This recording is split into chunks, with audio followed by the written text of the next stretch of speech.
Hello, everybody, and welcome to a brand new show here on JoyClicks, the Longplay Club. This is the first in a series we'll be doing where we do some deep dives, definitive playthroughs, very in-depth talks about some games that we want to play here on the channel. We're kicking off with Metal Gear Solid 1. My name is Christian Buckley. I'm joined by special guest, Omar Nakvi.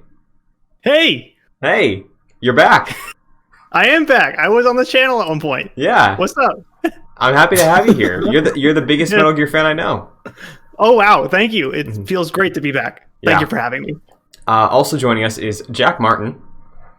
Hello. Good to be here. I know we've been talking about this particular show for a while, so seeing the fruits of its labors are very nice. And it's good to be here with all of you. Of course. And rounding out the panel for the Long Play Club here, we got Kevin Diaz, of course. Kevin, this is your first time playing Metal Gear Solid. It is indeed. It is indeed. It is indeed. It's, I think, going to actually be, which might be embarrassing to admit as I run a PlayStation channel, this might be my first PS1 game I think fully beat. You know, and like fully play through. Oh, wait, no, you're right. Okay, never mind. Just kidding. Yeah. Okay. Second. Or, you know, amongst the very, very small list of PS1 that I'm not super familiar with, so sure. I'm excited, and yeah, definitely excited to do this for sure. Fantastic. Well, housekeeping, this show will be releasing on youtube.com/joyclicks, as well as podcast services like Apple Podcasts and Spotify every Monday. So if you want to follow along, episodes will come out on Mondays, probably 9 a.m.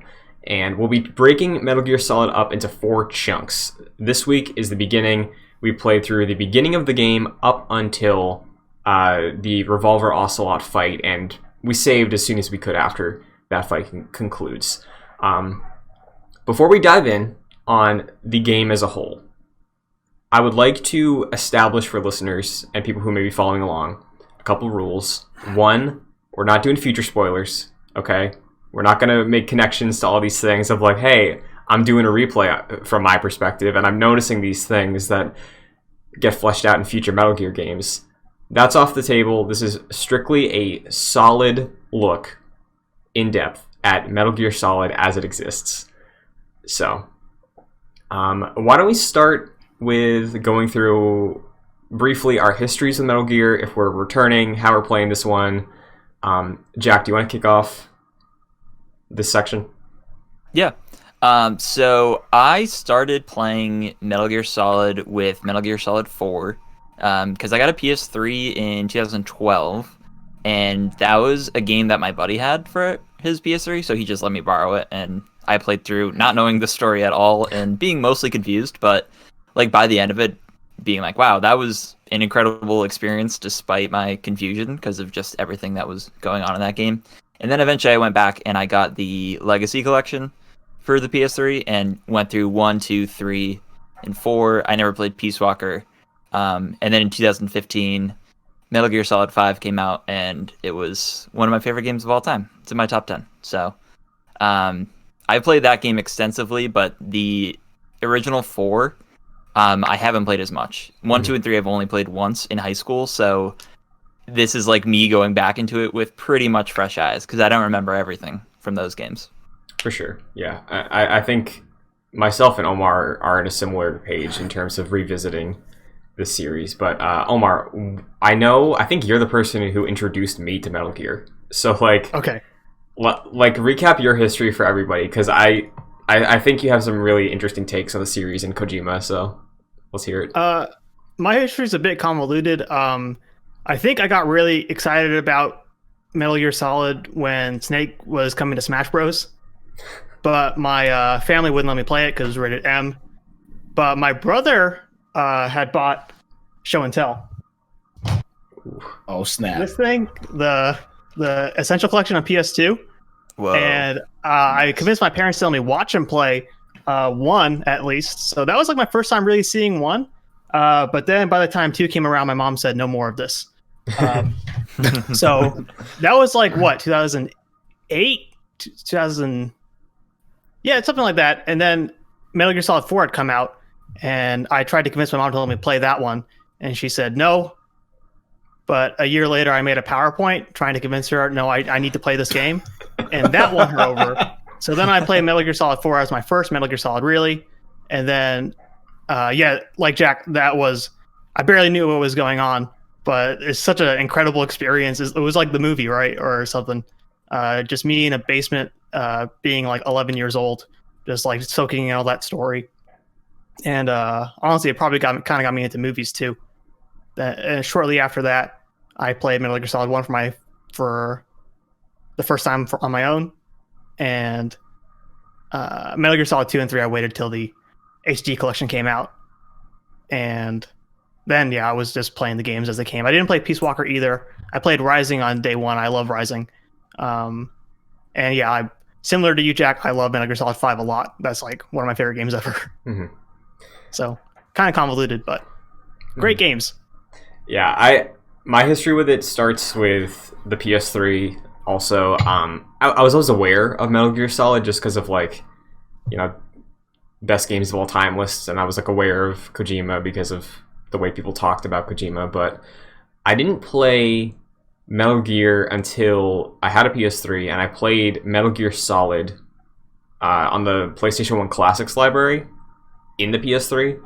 And that was my first time playing a Metal Gear game. I loved it. I have a lot of fondness for this because it was my first one.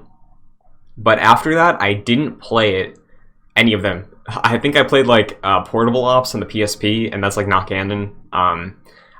But when 5 was coming out, I was super excited for 5 because that was 2015. I was like, dang, this is going to be the biggest conclusion to one of these long-standing series and games. And I think I decided to get I borrowed my brother's Xbox 360 and I got the HD collection. So in a week, I ran through Metal Gear Solid, Sons of Liberty, Snake Eater.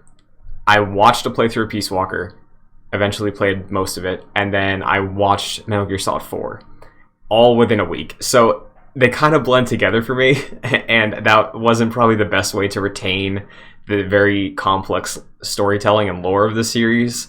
But when 5 came around also, I love 5 as well. It's one of my favorites on the PS4, one of my favorites all time. It's a really, really good game. So I'm excited to revisit the original and give it its fair shot in 2021. But Kevin, what's poppin'? I have never played Metal Gear Solid, right? So this is gonna be very interesting. Mm-hmm. I'm aware of its gravitas, if you will. I'm aware it's a big deal. You know what I'm saying? And I think what really enabled me to really consider playing Metal Gear, right? Because it's not like I've never been not interested in it. I've just never, wanted to carve out time to actually do the whole series, because I falsely assumed that these were big games always, but they're really not. Only MGS5 is the really big one in terms of length and all that. But it was falling in love with Death Stranding that was wait a minute, I think that this could work. I think that this could work with me, because I adored Death Stranding, the world that was created in that, and the weird terms that even now I'm seeing in the first Metal Gear, I get where this all comes from, is really, really cool. So pretty much Death Stranding is my only, foray into Kojima. So I'm excited to see where it all goes with Metal Gear Solid. So that's pretty much it. Very nice. So we're kicking off. I'm playing on the PlayStation 1 Classic on easy. Kevin, I think you're also in the same boat. Mm-hmm. Mm-hmm. Yes. And Jack and Omar, the two of you are doing the collection on PS3, right? I'm playing on a PS1. Ooh. I'm really excited about it. It's my first time playing on the PS1 with that. Nice. That's awesome. That's awesome. Nice. Yeah. I wonder where the differences, if there is, between the PS3 version and the OG regular PS1 versus the classic. Is there any super big differences, or not really? No, it's the same game, I think. Mm-hmm. Just, same thing. Okay. Yeah. Yeah, I think Kevin and I have the advantage of being able to save state with the PS1 Classic, but I think that's it. I think there's no other differences. But since Kevin is the newest person to see this, we're gonna get into the game now. we'll talk initial impressions, how it holds up. Kevin, when you booted Yes. up Metal Gear Solid, Yes. let me hear what your thoughts were. Like that cutscene, like the pre-start cutscene, the beginning cutscene, and then transitioning to gameplay. What was your first read seeing this game for the first time? I thought it started out kind of like not how I expected it to, low key. Like I don't know what I was expecting in terms of how they were gonna intro this story that we're in. But it's verbatim, like they kind of throw you in a little bit, you know, where you're kind of like learning about the mission at the same time as Snake, damn, as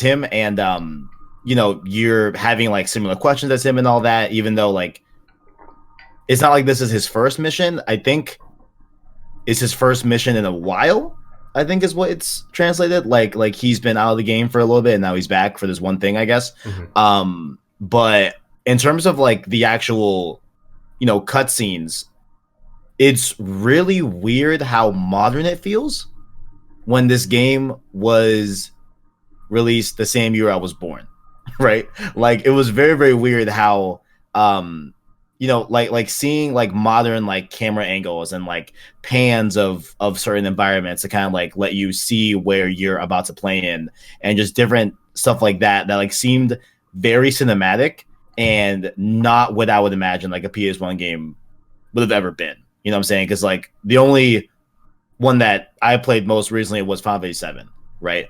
And they had like some FMV videos here and there throughout the game, but they're very, very few and far between. And you know, it's mostly just static shots, dialogue given, which worked, right? But it's weird to see how different and how like forward pushing these cutscenes were shot in and like were set up and all that, and how it also works in the same magnitude. Like it's I just found that like very, very impressive how he had that like foresight to be able to do certain like scenes that look very modern, you know, even by our standards today. Mm-hmm. You know what I'm saying?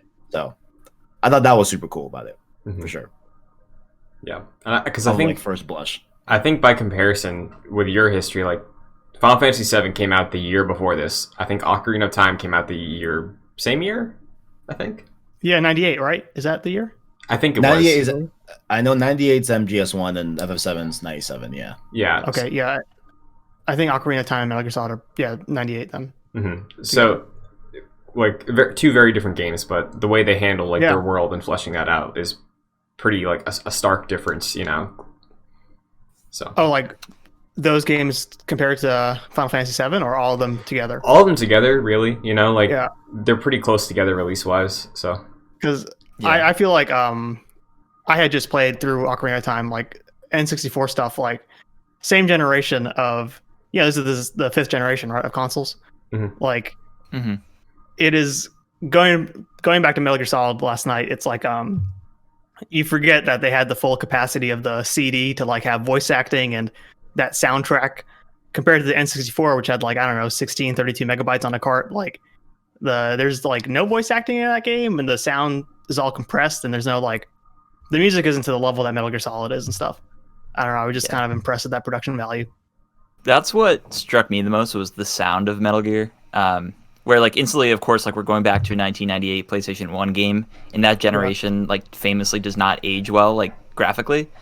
But just listening to what they were doing with the music and, like we said, Omar, like the voiceover and stuff like that, I did not like. I played this before, and I went back into it for my second time yesterday, and I was like, I don't remember it being this good. Like, Yeah.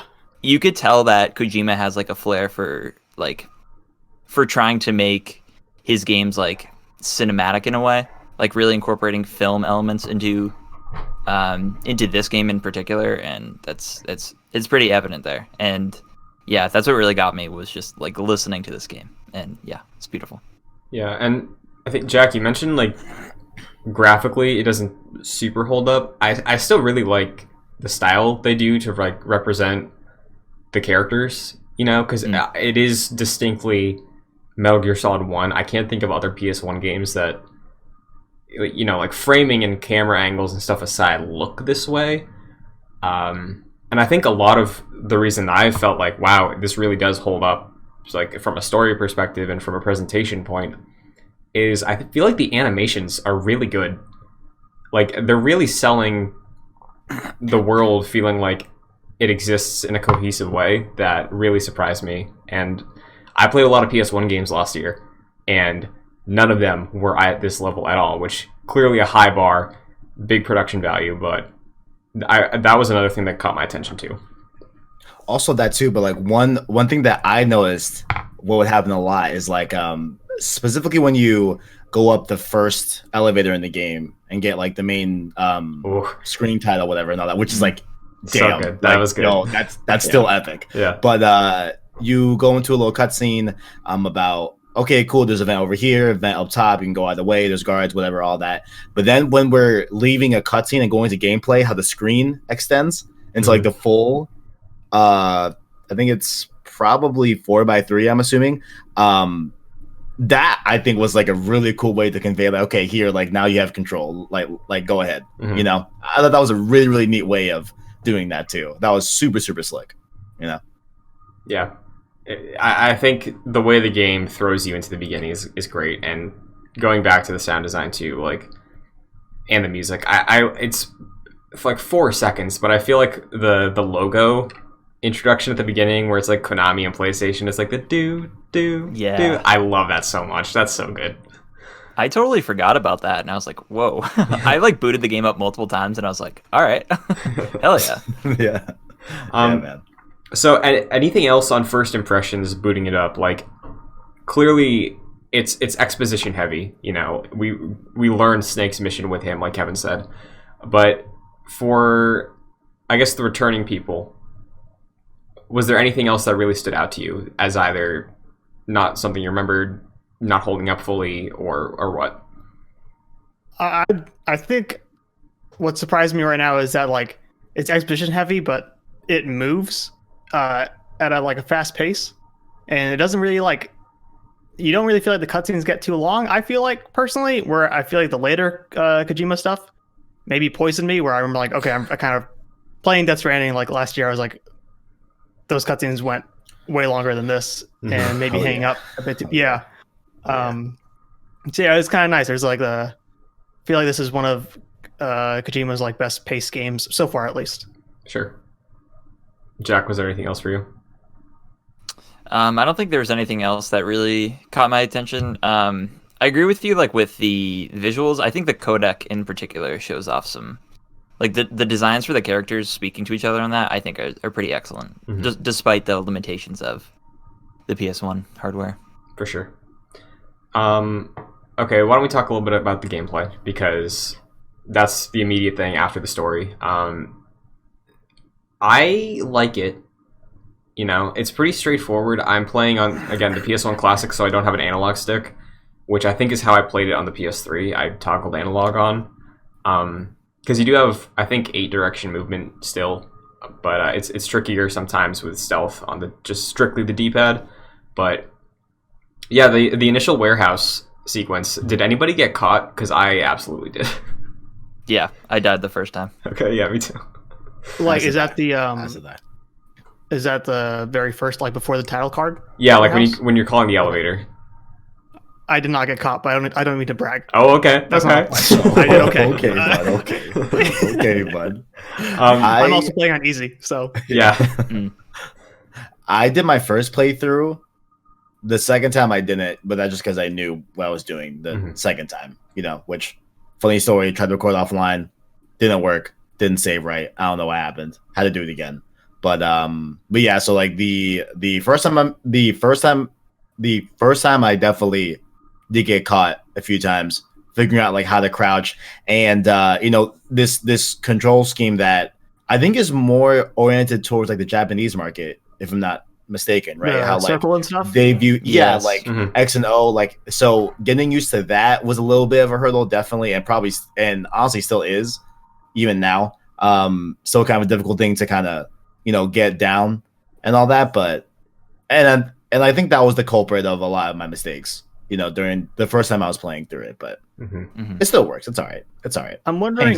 So you ran through that first part like 2 times then, right? Yes. Yeah. Did you feel like the second time you played through it, like you could see any of the speedrunning potential with that game?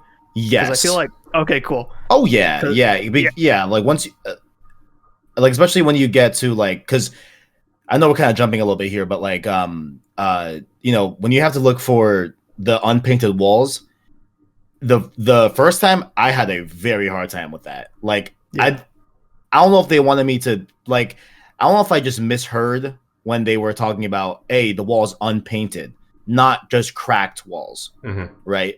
So like I thought I was looking for the cracked walls to go through, but it wasn't. Like it was just these walls that were like, honestly, like just a little bit off of like the actual paint of the gray, so it kind of was hard to see. But second time you just blow through that because you know where they are. So yeah. But like there's definitely speedrunning potential for sure. For sure. Yeah, one of the first things that was just a stupid mistake that I ran into and was kind of surprising too was in that initial warehouse area. I don't know if this was just my dumb brain that's like PS1 is simple, but there was the puddle and I ran through the puddle and then the guards noticed me. I was like, oh shit, damn it. I forgot that happens, which really surprised me. That was such a nice awesome. detail. That impressed me. Me neither. That one impressed me a lot. I was like, oh wow, okay. Yeah. And that it reminds me too, like when you get outside of that area and you're in the helicopter area and there's the snow, because you leave footprints in the snow, guards can notice the footprints too and then like track you. I didn't even know that. Yeah, it didn't happen to me, but the puddle instance remind me about that, so that was helpful. Wow. Yeah. What got me the first time was immediately like going aggro and just being like, oh, I'm just gonna beat this guard up, and then I beat him up, and then he was on the ground. I was like, sweet, got him. And then he got back up and I was like, oh no. And what I think like makes the gameplay really work in this is, despite being this like sort of undercover agent or whatever really Snake ends up being, you still feel like any singular enemy can like take you out, no problem. And like the world and the enemies themselves are dangerous. It's not like Revolver Ocelot is like the one that you're most nervous about. It's like any singular guard in this is a danger to you. And even at the very beginning, I learned that, and I was like, cool. Okay. Yeah. Yeah, like getting dropped in with no weapons, just CQC. Yeah. Which, if there's any big detractor so far, I think it is just that the melee combat isn't the best. It's like I knew you could do a chokehold, but I went up on someone, hit square, and this could have just been me being stupid. I threw them. I thought I could like do a chokehold to knock them out stealth wise. Do it like Omar. Do you know if I can do that? I don't, honestly. Okay.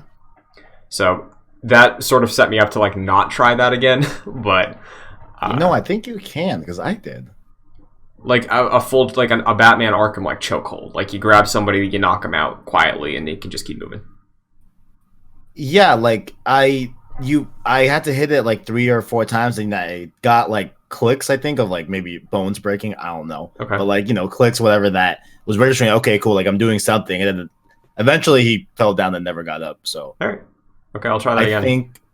I think you can, because I did that when it's your first like, straight up you gotta fight encounter with the girl, I forgot her name, but yeah, that whole thing. Nice. So all right, does anybody have any other thoughts on just general gameplay before we get into more of a beat by beat story thing right now? Well, can we talk about the shooting yet? Oh sure, yeah. The shooting is bad. I forgot. Yeah. Like, man. Yeah, because like I'm doing all right with the controls and stuff, but it's a bit swimmy in general, moving in that game. But when they give you that SOCOM, it's like, oh, Jesus Christ. Like, yeah, that's especially evident in, and we'll get into it, but in the Revolver Ocelot fight, where like aiming is like really important, and sometimes you just really can't. You kind of just have to goose it in a way. Yeah. I tried to see if in the Merrill encounter, because that's really the first place where you're forced to use a gun, right? Like, yeah. I tried getting through the tank area. I got caught on one of the cameras, and that was right after I got the gun. And struggled a little bit there, but in the Meryl fight, I was trying to see if there was some sort of an assist, and I think there was if you just like held on long enough without releasing. But yeah, it's not good. So yeah.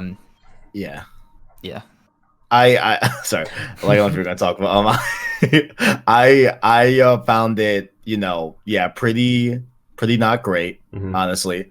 But I think the game does help you like as best it can, honestly. I think that there is some sort of assist that you were referencing that I found it the most evident during the Ocelot fight, and sometimes with the encounter with Meryl, but generally speaking, yeah, it's definitely not the best, definitely not. So yeah. All right. Well, now we can get into a little more of the story. We'll follow through speculation, thoughts on what we're building towards so far, and if anybody has anything they want to throw in, we don't have to go in a strict order or anything. But again, any mechanics to set pieces, just shout it out. No worries. I have one more thing I just forgot. I had to double check to make sure it wasn't in my brain, but the DualShock stuff in this game is awesome. Like, what about it? It's just like when you shoot a bullet, it feels good. All right. Well, it's just great. Is there like a rumble? Because I don't have that on the classic. So. Yeah, we don't. We don't have rumble. So if there's a rumble that you're feeling, then I have rumble on DualShock 3. Okay. It's just got good moments with it just feels kind of like, despite the fact that guns don't control great, it just like, I don't know. I feel like it's really, the DualShock stuff is kind of in your face in a way, because it was one of the first games to do it, I think. But yeah, it's cool. Nice. Yeah, the classic is a pretty hollow controller. Oh yeah, very very light. Literally, like honestly, it maybe feels like maybe like 15 printer papers in terms of like weight or something. Yeah, like that, it's incredibly light. Yeah. So, all right. So yeah, again, if anybody has any other stuff to throw in there as we go, feel free. No pressure. Open discussion at this point. I guess from a like stepping back level in the story, I feel like it's still very timely in a way, just like the setup of nuclear powers, I guess. I don't know. It just, Kevin, what you told me briefly the other day about like, and similar to what you thought of Final Fantasy VII, where like, wow, the story is relevant to this day. It's like, wow, it is. Like that. Yeah, that's been fun. There was. Oh, I hate that. I can't remember it like vividly, but there was something like, I think he said domestic terrorists at some point. No, okay, it was that, and he brought up like liberals and bleeding heart liberals. I love that. Yeah, and I was like, wow, okay, like, like that's quite interesting. Like, wow, okay, so like little bits and pieces like that. I thought it was really cool how they incorporated, at least as far as I'm aware, like real life footage of nukes launching and like testing nukes and stuff like that. I thought that was like pretty cool. I could see it being like a little bit cheesy. I think if someone like looked at it just with no context, I think like if a game had like real footage of, nuke launch testing and all that. But I thought it was pretty cool, at least like novel, at least, cool. I adore that moment, honestly. I think that's like maybe one of my favorites in the series, because just like, you're just watching it, and then, oh my god, he's talking about muffs or whatever, and then you get this like, bleeding heart liberals. Yeah, it's just one of those moments where I just like forget I'm playing a video game. I start thinking like, the world is crazy. Yeah, Kevin nailed it, because like I didn't realize how timely this would be. Like, especially like what struck out to me was like sort of the Kojima's like stance on like corporations, like very clear. It's very clear and obvious, but like very much they're doing bad things, and like their quest to, in this case, it is sort of like the military industrial complex. Like their quest to like achieve that requires bad things to be happening in the world, and it's just interesting to see that in a video game in 1998. And I didn't expect to go back to this game and really be seeing something like that. Yeah, and when you're talking to the president of the arms company, oh my god, Arms I Tech. forgot. Arms Tech. Mhm. You know, he like does like a off like side quote of like you know, we don't have a business if there's no war. And it's like, oh shit, like okay.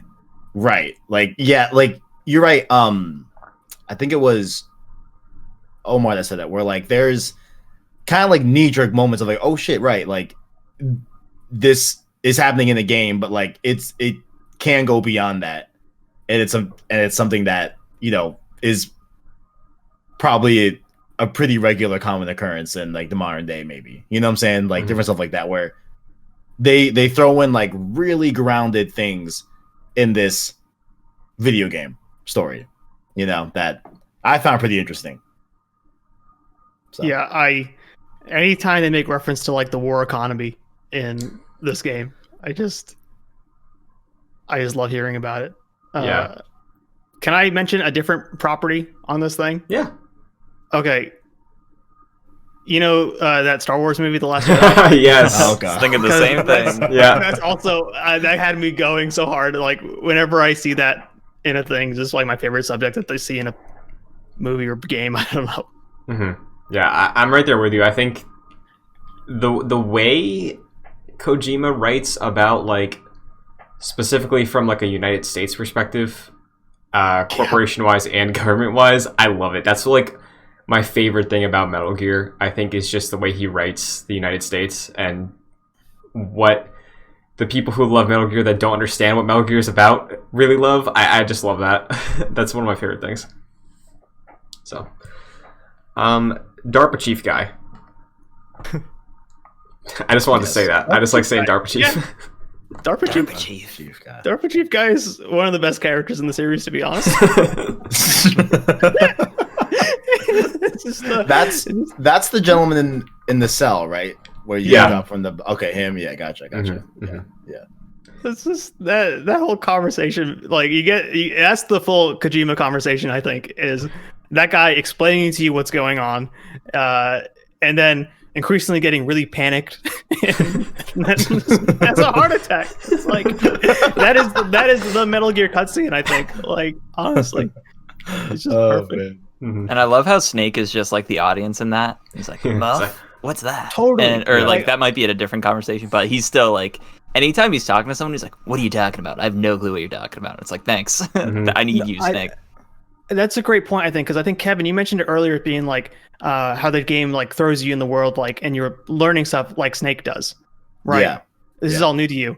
And that's why I think Snake is like one of the best protagonists, because he keeps asking questions and we just keep learning about all this stuff. It's like it is that direct audience link. Mm-hmm. I just love it.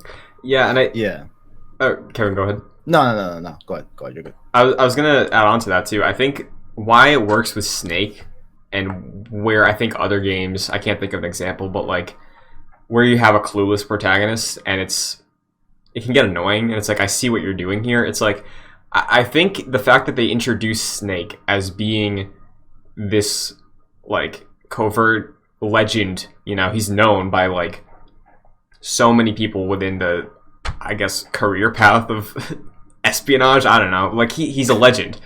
Like, I think the fact that they introduced him as being this competent guy, that we needed him. You know, he's been in retirement. We need this guy. I think that helps also. So when he is asking all these questions, it's like, wow, even this expert is clueless as to what's going on here. So I think it's a really natural way to introduce all these concepts. And yeah, anytime, like, I think it only happened like once, but there were in the captions, it said like, they said some abbreviation, and in parentheses, it had the full explanation. I like stuff like that. It's fun. Yeah. Mm-hmm. Yeah. And like that was at the very beginning. I know what you're talking about. Yeah, I forget what it was. I think it was a piece of his gear or something. I don't remember. It was PD something, or it was like personal something or another. Oh, I forget. I know what you're talking about. Yeah. On-site deployment, or on-site procurement. OSP. Okay. That one. Wait, that's what it was. What was the one where your Oh my god, the like personal area Yeah, personal with the body salts personal and area stuff? network. Yeah, with the body. Yeah. Oh my god, like that was like, oh shit. Okay, so there are like, you know, these weird terms that like I love in Death Stranding. You know what I'm saying? Like, even the concept of like, you know, how I guess he has like this thing in his ear that he can hear certain frequencies based off of how it vibrates in his ear bones. And I'm like, okay, okay, I'm with it. Like, if I liked Timefall and that concept, I think I can get with a vibrating ear and how that works with like audible things. I guess I can work with that, you know. So there's a lot of cool stuff for sure. What I never understood about that is how is Snake? Is he talking out loud to communicate through the codec? Yeah, I don't get. Yeah, is he just talking quietly, like in real life, like whispering, or? I don't know, because he sounds like he's talking. Yeah, like he's definitely talking like a normal tone for sure. And He's definitely they tell very you to honest. do that. They tell you to do that at like key points when you're like close to enemies at some points. Like at the very beginning, you're like next to the vent, and it's like, no, I need to get in the vent. There's a dude right next to me, like, and I'm just having a conversation with the major. Oh man, I need to bring something up here before it doesn't get talked about. Sure. Okay. We have our boy Solid Snake, right? You know, I get that he's like this, you know, legendary icon and all that, you know. But in a very serious question I have, like, everyone in this game is horny as hell. Everyone. You know, I don't understand like where it's all coming from. Like we're doing this very, very serious thing, I think, right? It seems like we're dealing with some sort of, you know, nuclear crisis. We have some terrorists that have, you know, certain passwords that can launch certain nukes, etc. You know, a very, very, you know, time sensitive thing. I think we have, you know, like a very time sensitive thing we have going on here. But everyone's hitting on everyone, and this frequency call, and it's like, hey yo, what's up? You know? Yeah, I don't know. I saw you tweet that. What is like Metal Gear Solid is crazy horny or something, and that was my favorite tweet this week. Like, it's so true. What's going on? Yeah, it's like you get that call from Mei Ling, and Snake is just being a dog. Like, shut up. Like, I think it's supposed to be like an homage to like James Bond or something. Like, like, but it definitely, I don't know. It comes across weird. It always has. Yeah. Oh, go ahead.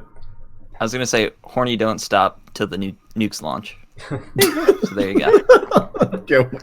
I think that's in the game somewhere. So go find that. Yeah, there. I do think there's certain aspects that like don't super hold up in that regard. You know, like what Omar mentioned about like the mailing call and everything with Meryl's introduction. The fact that like he knows it's a woman by her ass, like. That ass shot is so funny.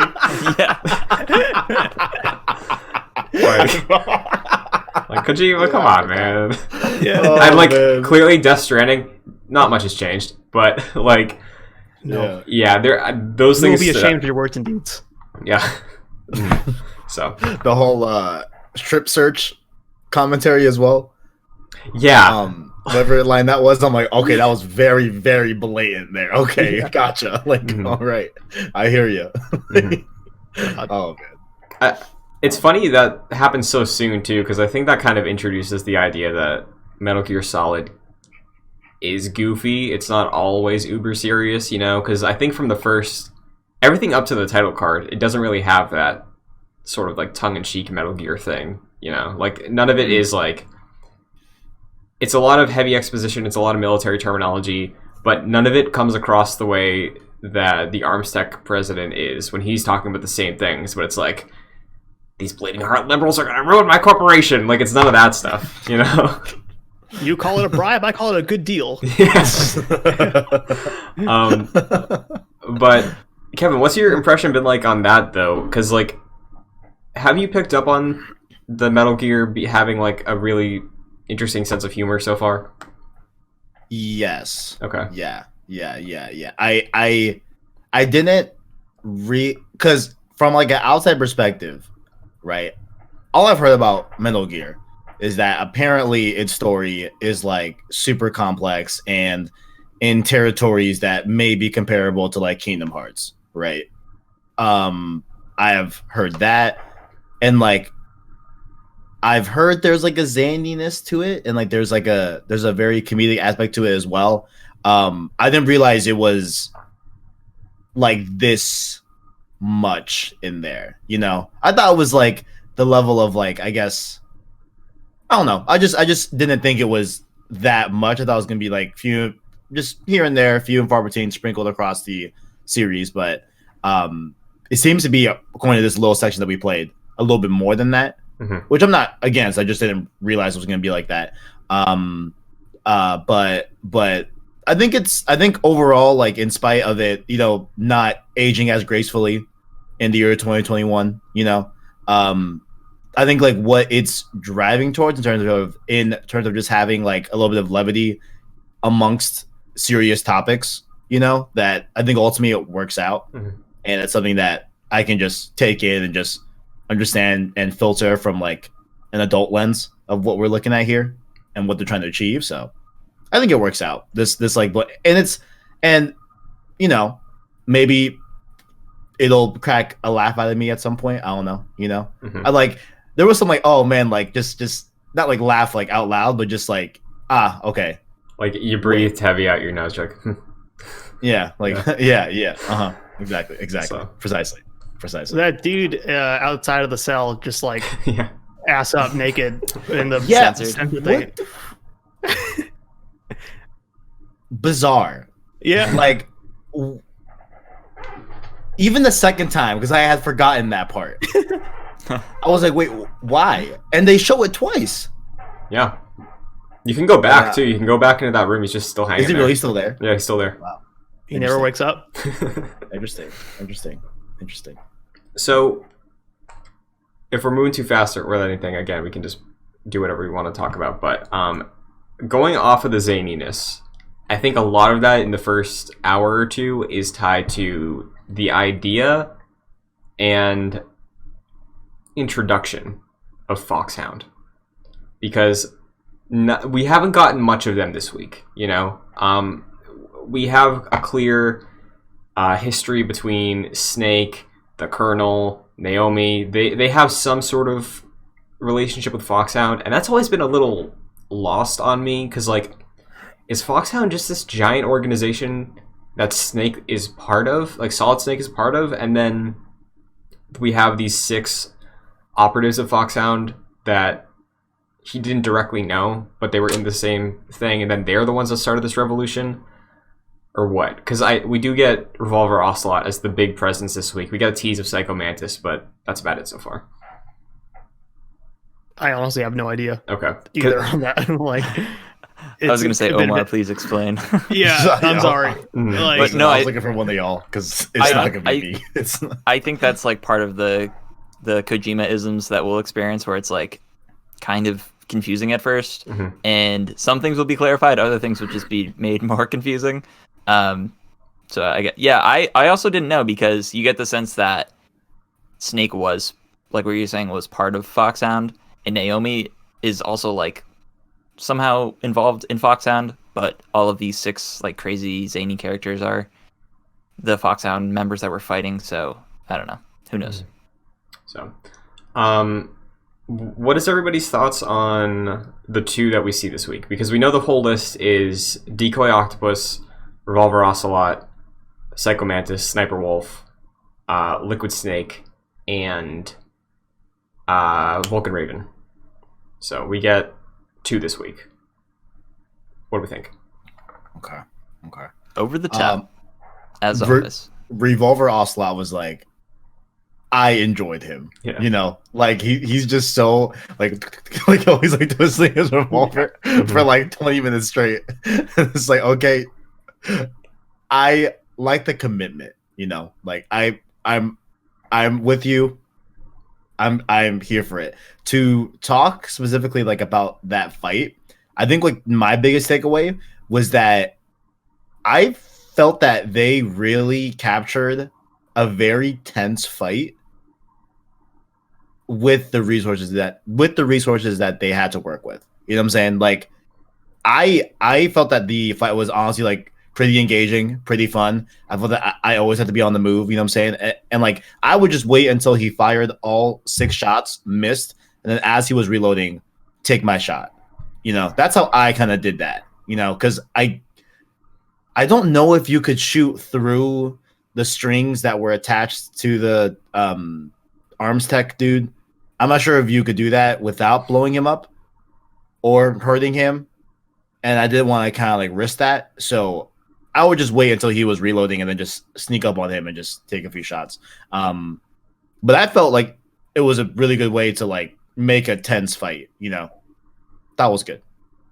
I thought personally. But yeah, it took me like 5 minutes. I used 2 grenades and that was it.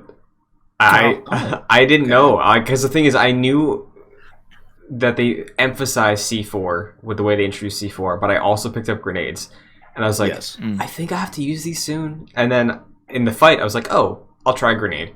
And when he was doing his like mid-battle quote or whatever he was saying, his taunt, I was like, okay, I'll just throw a grenade at him here because he's stationary.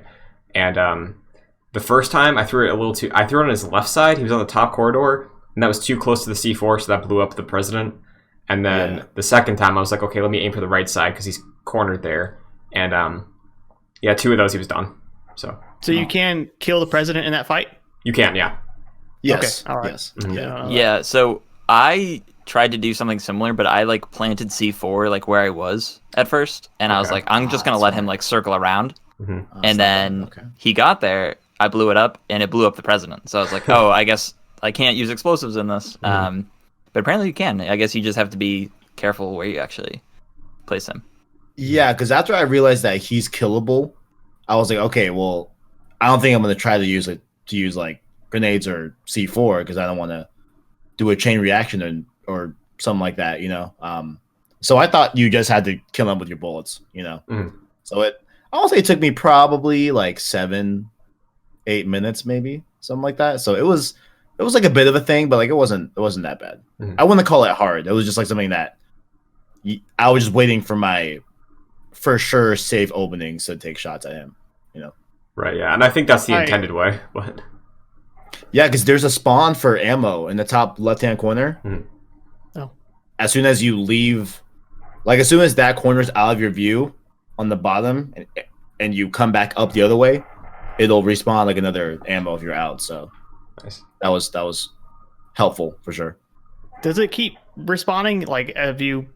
Okay. Yeah. It's. I mean, as far as the way I fought that fight, it kept respawning every time, and like it was very consistent. Like to a point of like, okay, if I need ammo, I would just do that loop, get it out of the field of view, and then once I come back into it, it would spawn. Yeah. So. Okay. I really like that fight personally. I think the revolver bullets on the top left of the screen or whatever is so good and fun, and it's the ultimate camp. That revolver ocelot guy is so cheesy. Just going like, yeah, 6 bullets is all I need. It's so cocky and confident. That whoever does that performance is awesome. Like, did you guys open the codec and talk to anyone like right during that fight? No, I should have. No, because maybe do that next like big fight, because I wanted to see like what would happen, and I talked to the major, and he basically just gives you like background on the character. He was like, oh, he was like part of the Spetsnaz and like worked with the KGB later, and now he's like at Foxhound. So you get like a little cool little interplay with the characters. Even though it's ridiculous, it's like, hold on, and then you just it's wild, but it's funny, and you get some cool little insight. So I like that. Yeah, I'm writing that down. That's a good thing, because I know there's optional codec dialogue you can get, and I was trying to remember in this first like chunk who I have to call for the random facts, because I think out the gate you only have the Colonel and Mei Lang. I don't think you have Naomi's codec number yet. Clearly, where we left off, you get Meryl's, but I should do that next week, because I thought it was Naomi. She might be weapons. I don't remember. No, that's Nastasha? Yeah, Nastasha. Yeah, Naomi's. that's her. Okay. Right. So I think Master Miller is he's for like flora and fauna, I believe. I haven't really called him that much though. yeah, I forget what his codec was. But I wonder if he'd have anything to say during a boss fight. That'd be interesting. Oh, speaking of the codex, right? So first playthrough, never played Metal Gear Solid 1, right? I forgot who. Oh no, I think it was the ArmSec president. It is him. He is like, okay, call. I think her name is Meryl. Yeah, call her on your codex. It's on the back of the case.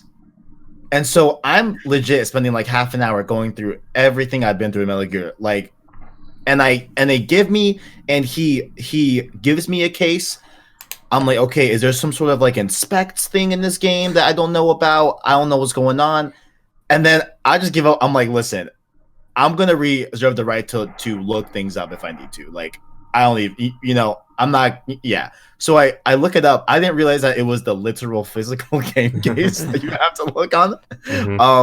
So I thought it wasn't accessible to me, because I have the PlayStation Classic, of course. Lo and behold, you check the back of the PlayStation Classic box. It's there. Yeah. Oh, it is? there. Mhm. Yeah. That's cool. Yeah, because the classic has screenshots from all the games on there, and the Metal Gear Solid screenshot isn't a cool action set piece. It is Meryl's call screenshot. Yeah. Yeah. That's It's awesome. like, okay, Clep. I'm like, you know what? I will give it to you. All right, Kojima. Even something like that small and meta is just goes back to like Kojima's innovation. Like, what a weird thing to have in a game, but like that's such a cool little payoff where it's like, oh, he actually meant my CD case, like my physical one. Yeah, He's it's always cool. talking about like the press the action button, and it's like, what? Yeah. When I was playing through that last night, showing this off again, I had this like is a PS2 reissue of Metal Gear Solid, right? On the back of the case, I was like, okay, there's nothing here. So I just checked the manual and it was there. But now I'm seeing on the back of the Essential Collection, it is right there. Nice. Nice, That's yeah, not going to it is, throw me in, baby. but Yep. that's the number. Uh-huh. Cool. Yeah, it's funny too, because when I played this originally on the PS3, that was a digital download. Nothing. I had nothing. You could access the manual, I think, in the PS settings. Okay. Maybe? Yes. Yeah, I think so. it's there. Oh, That's right. how I'm playing it, and the manual's there. I flipped through it really quickly. I didn't see it, but like There's if it's a one big manual, I'm sure numbers, it's I there. think, on it, Oh, okay. like with a few of them, but no screenshots in there, I don't think. Psycho Mantis is the other one we see this week. Very briefly, but cool design, good introduction, and again, another strange layer of Metal Gear. We introduce this idea of psychological warfare, but like in a literal sense that I really appreciate, and it keeps building up what I really like about the series, and I think it's so unique about the first game because within the first hour, you do get all these weird, cheesy, horny dialogue things, and then as you're going for these nuclear warheads, it's like, oh, I'm having a hallucination. No, Snake, it was a telepathic message or something from Psycho Mantis. Like, I really like Psycho Mantis. I know that's not a hot take or anything, but I like his introduction a lot. So, correct me if I'm wrong, right? So, the DARPA chief was trying not to give up, because I think it was the DARPA chief that had one half of the password, or one of the passwords, and the president of ArmSec had the other password, right? Is that correct? Okay. So then Psycho Mantis got one password from the DARPA chief by using his psychic powers and all that on him, but then he wasn't able to do it with the ArmSec president, but the ArmSec president still gave it to him anyway. Is that right? Or am I wrong? They got the passcode from him. I forget how they extracted it. They might have just tortured him or something. Okay. But they as of now they have both passwords, Yeah. so they could just launch anytime. And then Psycho Mantis enabled Meryl to shoot at Snake. Is that really what happened, or was that a part of the like hallucination type thing? think that's implied because you see Psycho Mantis after the elevator shuts in. He says like, "That's a good girl" or something like that. Yeah.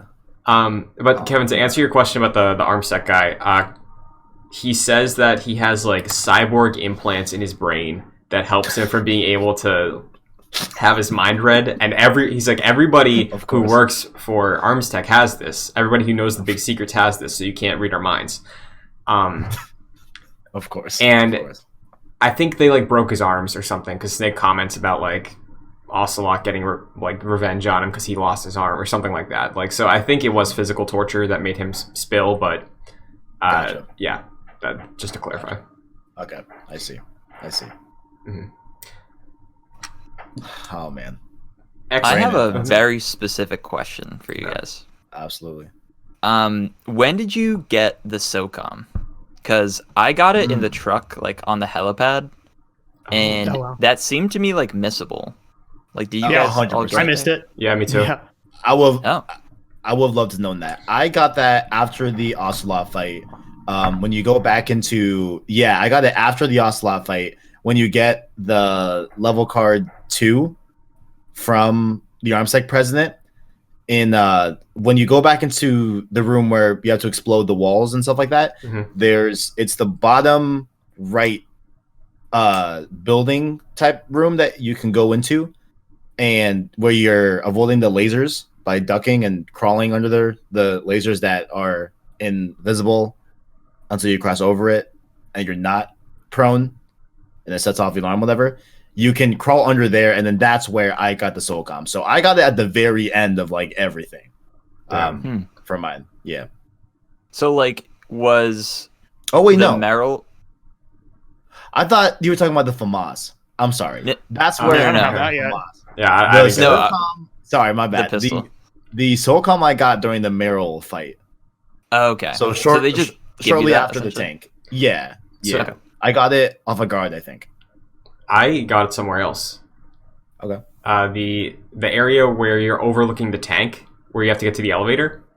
Yeah. After the first camera, like if you go to the left, you can get some chaff grenades, and if you go down, there's a room to the right with another camera in there. And if you sneak into the corner in the bottom right of that room, there's a SOCOM there. So when they introduce the security cameras and the chaff grenades to override them before the elevator, there's a secret room there. No card access or anything. You can just go in. That's where I got it. So I think that's where I got it. But to be honest, I feel like I didn't even realize I picked it up, and it just like whenever when that Meryl sequence happened, it was like, oh, okay, I have this. yeah, Like, I didn't know where I got it. Because you don't really need to use it at all before Meryl, because like you're kind of like supposed to sneak around in a way, like you don't really want to fight people. So yeah, but I just thought that was interesting because I was like, man, I feel like I would have missed that if I didn't just like haphazardly run into this. yeah. I had no idea you could get it there. Did you walk on the helipad then in the beginning of the game with the lights? Okay, I was too scared to do it. I just I didn't want to get on that. I timed it and then just zipped back and forth. Nice. I was being kind of dumb, and like I didn't realize that, like, Kevin, of course, like if you walk into the spotlight, you're gonna get spotted, right? Like that's like a very basic thing that, you know, I just wasn't paying attention to the very first time I got into that area. So yeah, definitely. But that was really cool how like I didn't even know that you could get the SOCOM in one of the trucks. I didn't realize that you can go into the trucks, to be completely honest with you. You know, I think I'm still on like the mode of like with you know, OG FF7, it's very clear what you can interact with. Like they look different than like the background. You know what I'm saying? Like if you look at like a car or like a light post, whatever, that is in the actual background of FF7 versus like a chest that you can actually work with and they'll actually toggle and move, they look very different. Right?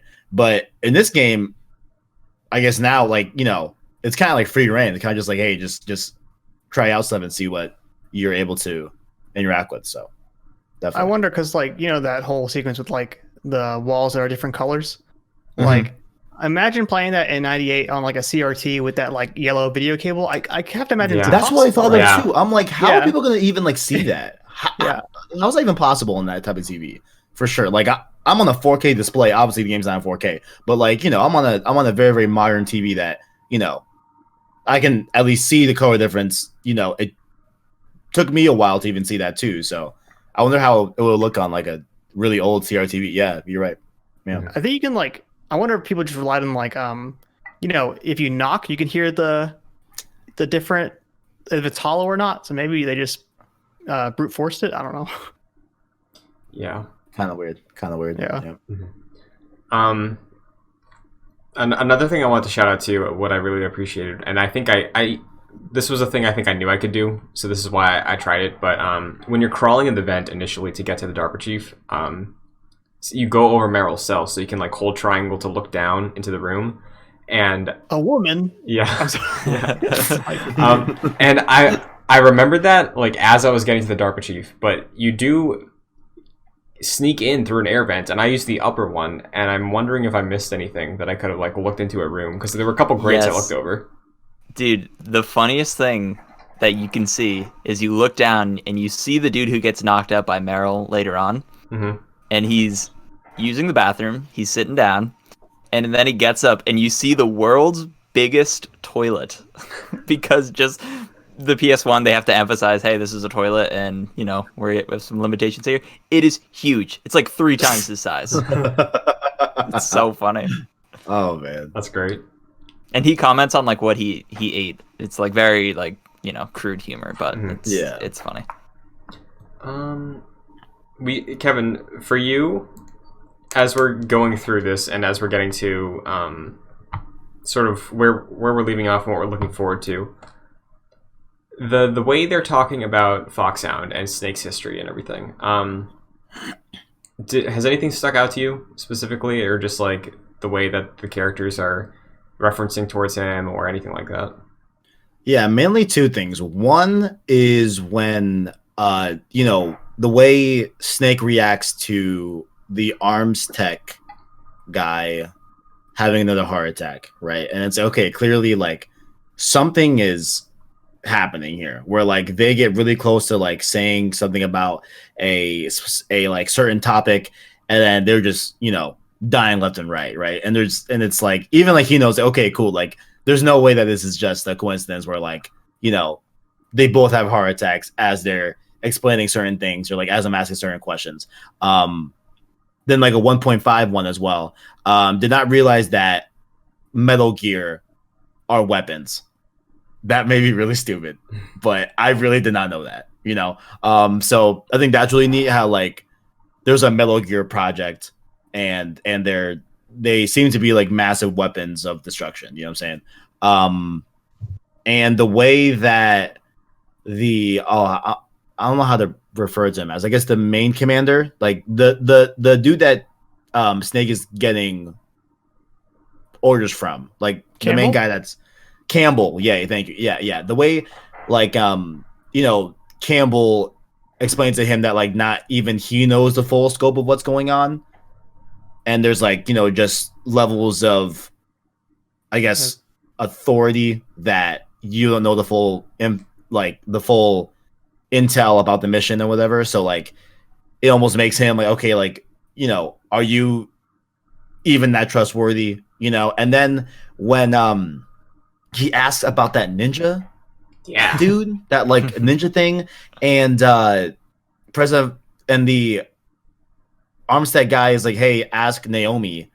And then when you ask Naomi, she says she doesn't know, but then the Armstead president said that she did know. And it's like, okay, like there's, I think, multiple people in my codex on my contact list lying on my name and lying to me. And like, I don't know how to feel about that, So I think that's really interesting as well. And it really does tell like, okay, like why does like it's, I guess it would make, I don't know, like, I know, like, in the modern day, there's certain ranks that know more about a certain mission than, like, the average soldier would, right? So, like, I get that whole dynamic, and I guess that, like, that would be why Snake would just keep on going with this mission, and just, like, and plus, I assume he wants to stop the terrorist, right? But, I just want to see, like, how that all unfolds, and, like, who's actually lying or who is just honestly just ignorant, this and the third. So I find that pretty interesting. Definitely. It's that whole aspect. I don't want to say anything too much, but honestly, been trying to figure out Tenet recently. I don't think you've seen it, Kevin. It's reminding me a lot of Kevin. Oh, sorry, a lot of Tenet. What? Yeah, reminding me a lot of Tenet, like just in terms of like security access and like disarmament stuff. Yeah, like Colonel Campbell says, like you can probably trust her more than you can trust me about Meryl. What? Like, yeah, it's what do you mean by that? Yeah, it's like, aren't you like the head of this operation? Like, I don't know. Like, hello? Yeah. So, yeah. I think someone calls Snake like a pawn in all of this. So like, there's like a clear level of manipulation going on, and I just love the idea of both you as the player and Snake, like what we talked about earlier. Like, you're in the same position. It's like, what's happening? And like Snake, not Professor Snape. Snake at the end of this is like clearly frustrated because of his like lack of awareness of what's happening around him, and like immediately when I stopped playing this after Ocelot, I was like, I want to keep going because like I want to know what's happening because I forgot because it's been a while. I also wanted to keep going too. Like I was like, oh man, okay, like all right, that's fine. But which I guess is a good thing that I want to keep going. So it's not like that's a true negative, So yeah, because I think where we leave off. What was that, Omar? You got it. I was just saying, I also like playing yesterday. I was like, I didn't realize how short the segment was. Yeah. You had told me beforehand. I was like, okay, yeah, that sounds good. But I thought I get like a good 2 to 3 hours. But I was like, 1 hour, and then Metal Gear until next week, I guess. Let's just wait. Yeah. I one of the things I really liked also, going off of what Kevin was saying about the questions and where like that need to or that want to continue. I really, really like, and I feel like Jack and Omar might feel this way too because of the way like we know the gist of what's going on. It's been like a while since we've seen this story, but the way Foxhound talks to and about Snake, I really like, because at the initial introduction of the Revolver Ocelot fight, the way they talk with each other, I like. And he's like, oh, the legendary Solid Snake, the man who has the same code as the boss. And I was like, okay, I see what you're doing here. And so I really liked that. And the way we're teasing future, episodes and weeks with Foxhound specifically, I think that's where I really wanted to explore a lot just on my own things, what I'm noticing on the replay. Ooh, I have one more thing too. I think it was Myrtle that was saying like, oh, you look just like Liquid Snake. And I'm like, wait a minute, like, are they clones? Is that what we're doing here? Like, Or, I mean, similar. I see Snake as a similar name,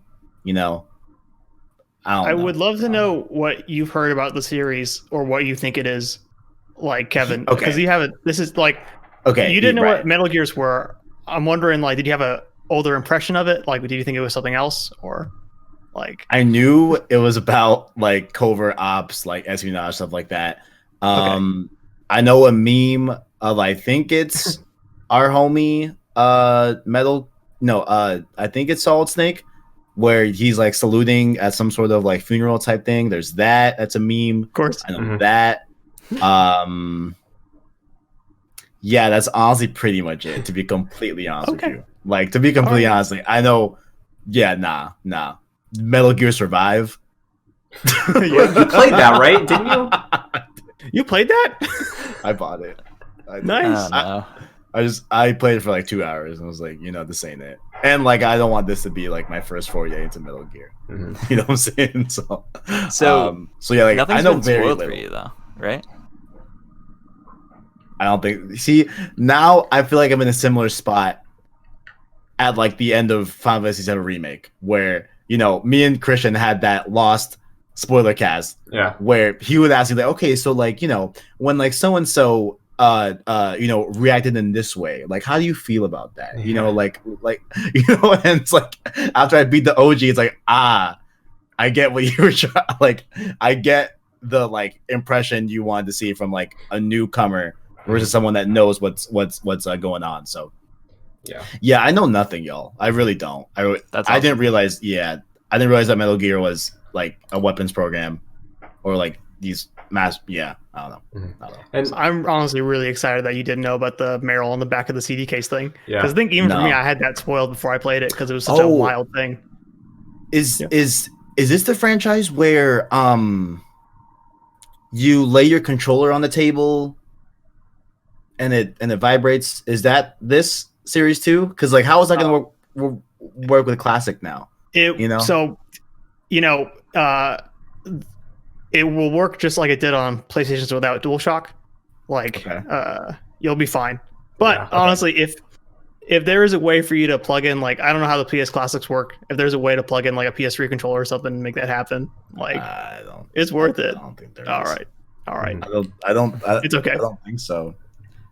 Mhm. Yeah, no. Like, it seems to be like a proprietary like PS1 port that's like just smaller, I see. than like the actual So- like plug-in port for the PS1 controller. I think. I think it connects through a USB though.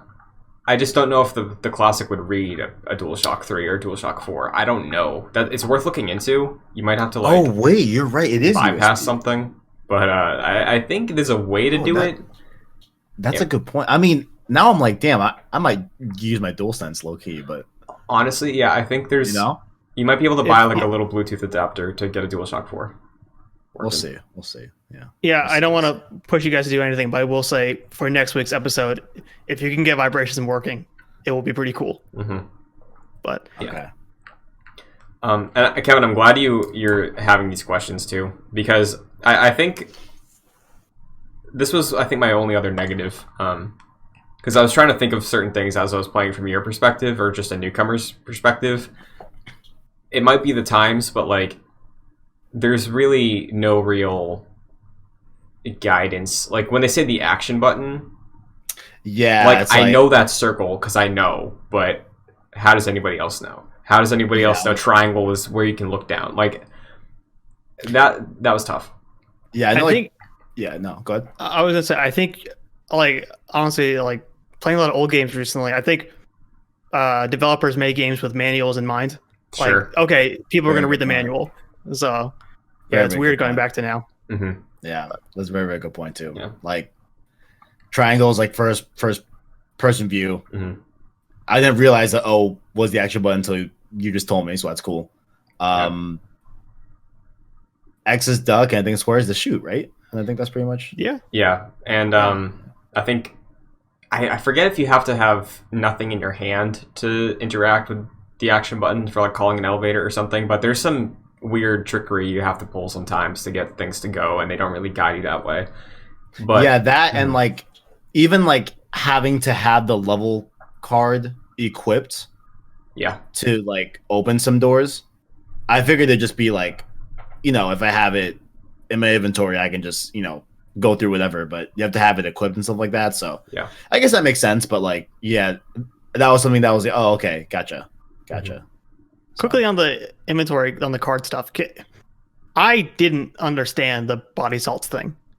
Like, yeah. the card is using my body to radiate salt energy to open doors. I Like, what?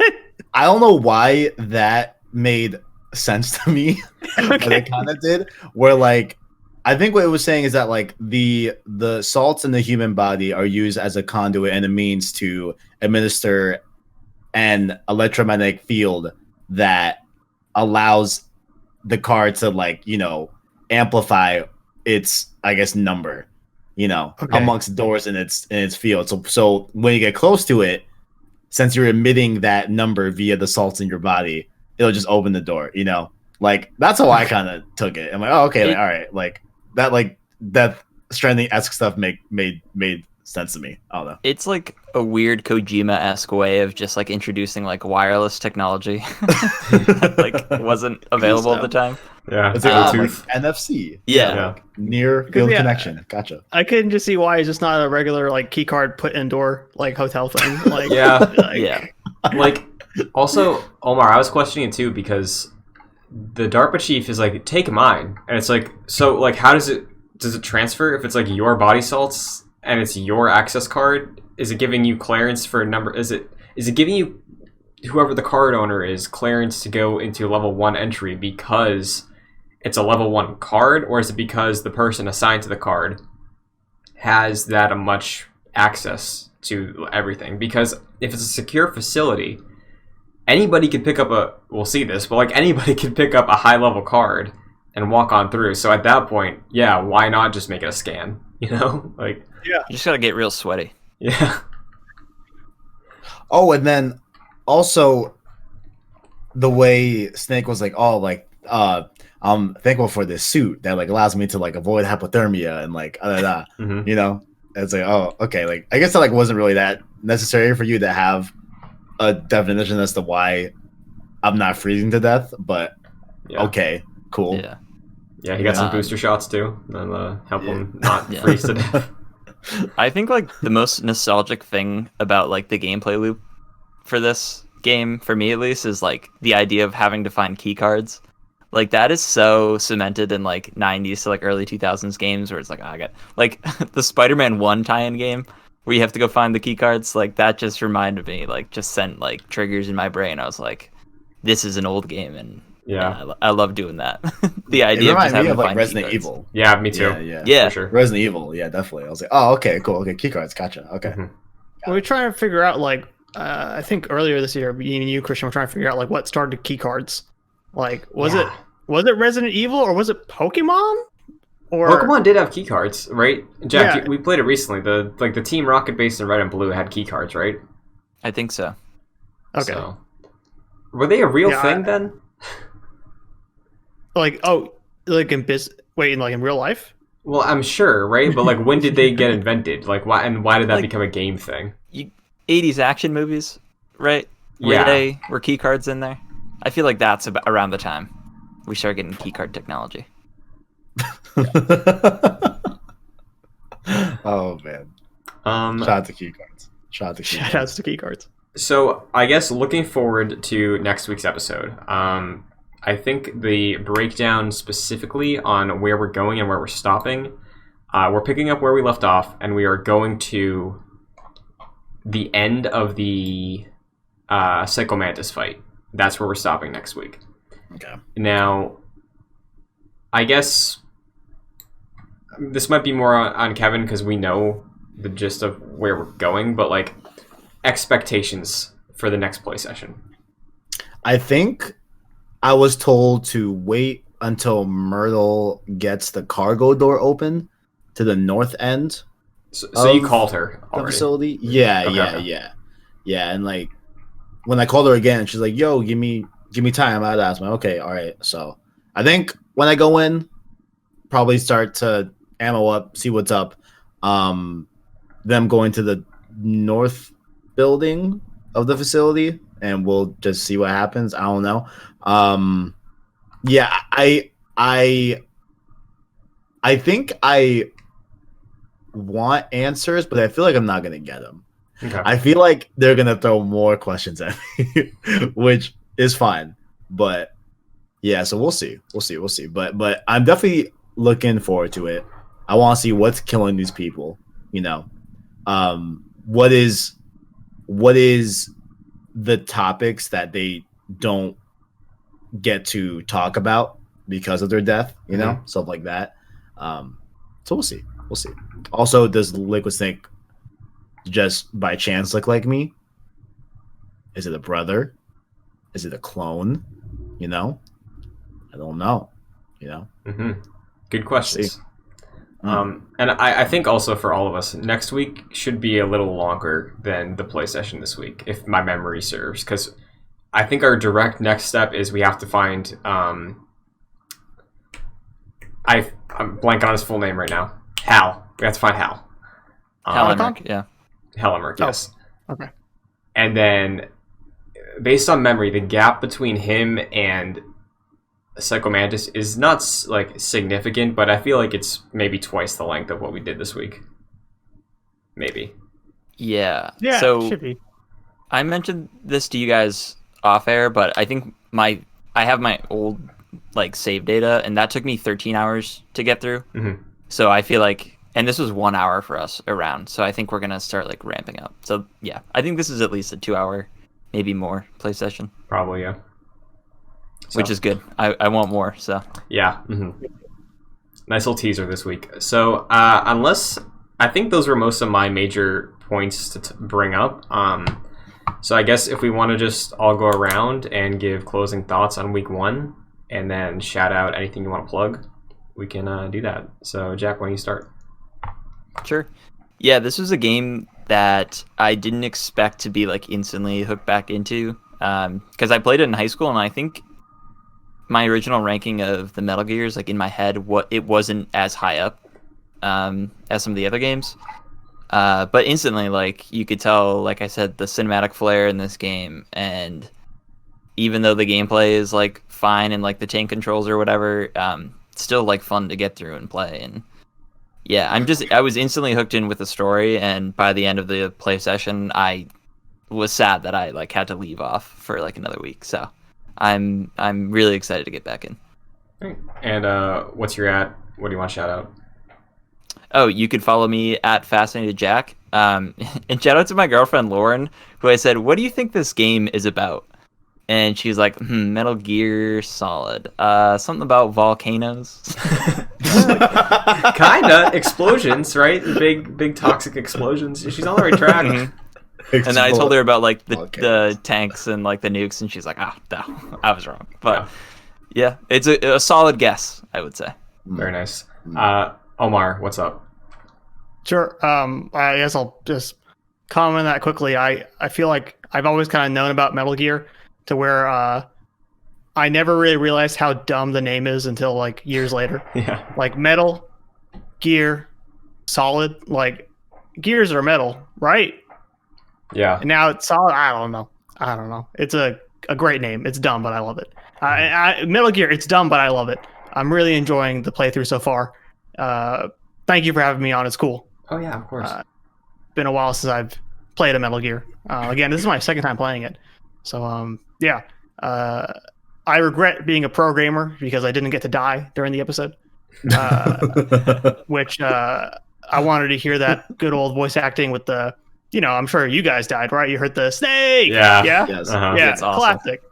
Yes. So good. Yes. If I may plug my stuff, I have a Twitter and a Twitch channel. They both go by Ohms the Chef. On my Twitch channel, I'm playing Majora's Mask right now. And that's it. Thank you for letting me plug. Of course, yeah. Dope. Dope. Same boat. This is a replay for me. I think this is my third time playing it. I think I might have done a half a playthrough at one point, but yeah, I really enjoyed it so far. I always look back mentally on Metal Gear Solid 1 being just this really interesting time capsule that's still really relevant, and for that reason, I rank it pretty high in my series ranking, and I've only played the other ones one time each, so I'm curious to see how this goes. But yeah, I think the game makes a really strong first impression. Grievances aside, and grievances sounds too negative, but like the little setbacks aside, I think it's still a really, really great old game to go back to. And picking it up, seeing the way that Kojima presents this world, these characters, the writing especially, it's been really comfortable and fun, and it's comfort food in a way, but also it's just really, really exciting to be seeing this really in-depth, really relevant story in 23 years after it came out. Like, that's pretty cool. So I'm enjoying it. I'm looking forward to next week. And you can find me. Can I say? Oh, go ahead. I was gonna say, for all this talk about how relevant the story is, Yeah. I can't wait until we get to Metal Gear Solid 2. I just know. can't wait. I know. Can't wait. It's gonna be crazy. I know. Yeah, and my at everywhere, Twitter, Instagram, Twitch, Chun2D2. So Kevin, you're next. Yeah. So far, I'm liking what we're soon to be setting up here with Metal Gear. A lot of questions, of course. Never played the franchise. I know a meme, and that's pretty much about it, honestly. So that's cool. And yeah, I mean, yeah, definitely a lot of intrigue, at least with the first game. We'll see from a gameplay point of view because shooting not the best.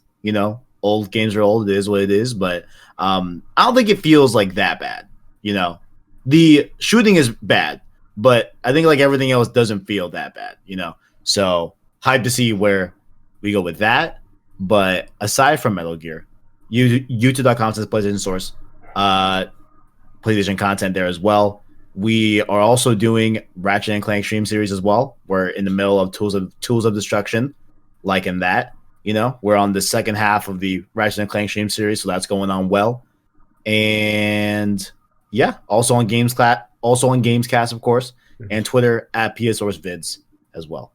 Yeah, very nice. And Kevin, you're streaming your playthrough of this game every Saturday, right? I forgot. Yes. So Saturday mornings, right? Tagline: think like Saturday morning cartoons, but it's not. It's Metal Gear. So we're doing that. Very, very excited for that as well. So yeah, you can check it out. YouTube.com/PlayStation Source, and if you miss a stream, they will be on a public playlist on the channel. You can watch them there if you miss out. So very nice. And Omar, I know you did stream this week's playthrough. I don't know if that's going to continue for you, but the VOD is still up on your Twitch account, right? You can watch that. I think I'm streaming this every Wednesday night. I think. Nice. So tune in. Very cool. If you'd like. So yeah, that is Chapter 1, I guess, of Metal Gear Solid for the Longplay Club. Like I mentioned at the top of the show, this show will be posting every Monday on youtube.com/joyclicks, 9 a.m. On the YouTube account, and podcast services, Apple Podcasts, Spotify, any podcast service that you can use, really. If you can rate a review on that platform, it'd be greatly appreciated. We got a new podcast feed for the show, so we got to get those numbers up. That's good. And all future long play clubs, no matter what they be, will be under the same podcast feed. So you sub, you're in. What else is there to do for housekeeping on that? Yeah, today is Monday, right? When this goes up. Today is Monday. Maybe. Yes. I thought you said today. I was like, wait, no. What? I didn't mean it like that. Yeah. Can I say Metal Gear Mondays? Perfect. Oh, shit. Yes. Oh shit. Metal Gear Mondays. Oh, There you go. So if you would like to be following along, the Twitter at JoyClicks on Twitter will also be tweeting out the chunks we're playing every week, so you'll be able to follow along that way. And yeah, we have a Patreon, patreon.com/joyclicks. If you want to get involved with any of the shows, you got a $1 tier, you got a $5 tier. $5 tier gets you producer credit for all of the podcasts and a shout out at the end of all of them, and the description as well. And links to all of our stuff, all the playthroughs, if you want to follow along with Kevin's or Omar's or anybody else, will be in the description as well. And yeah, I think that's going to do it. So does anybody have a clever idea for Metal Gear sign-off besides just Screaming Snake? That sounds pretty clever to me. I don't know. I kind of like Screaming Snake, low key. All right, okay. So we're gonna do a 3, 2, 1, and then after 1, we scream Snake. Okay. Deal. Gotcha. All right. Gotcha. 3, 2, 1. Snake!